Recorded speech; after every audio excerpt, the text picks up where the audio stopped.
विचारल्यानंतर हा समीर पाटीलला जो एवढा राग आला तर मी समीर पाटील हा पण शोधायला गेलो, तर तो म्हणला माझ्याकडे एकही केसेस नाही. तर मी त्याच्या सांगलीला गेलो.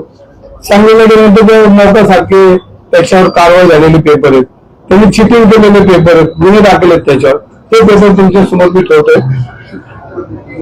हे सगळे समीर पाटलावर असलेले गुन्हे सांगलीमध्ये.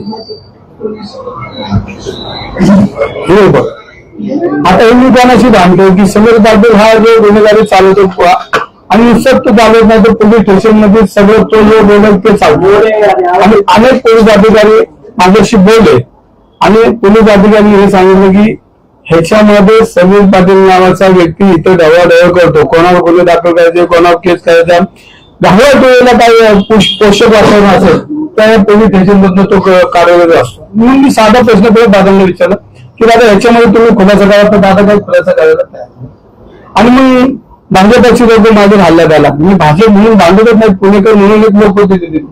मग भाजपाने मग त्यांचे सोशल मीडिया, मग माझ्या नावाने सोशल मीडिया माझ्यावर गोळीबार.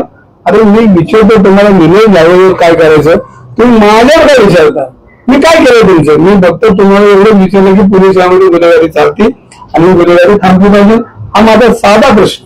ह्याच्यावर कुठल्याही भाजपचा कार्यकर्ता बोलत नाही आणि जे बोलत नाही त्याचा मला पाठिंबा. जे बोलतात ते फक्त आता त्यांच्या पक्षामध्ये एकमेकाला लांबून चालन की मी तुमच्या आधी किती खासदार पण बोलत नाही त्याच्यात येणार